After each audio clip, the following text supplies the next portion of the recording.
Now, all of this comes as Arkansas sees an increase of more than 1,700 COVID-19 cases today, bringing the overall state total to nearly 289,000.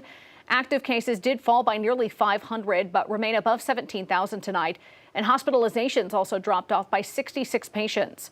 Deaths, though, increased by 52 for a statewide total of 4,742.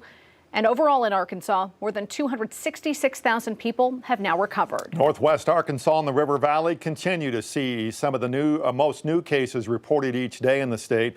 Health Department says Benton County was second highest today with 159 new cases. Washington County third at 152. Sebastian County fourth with 97 new cases today.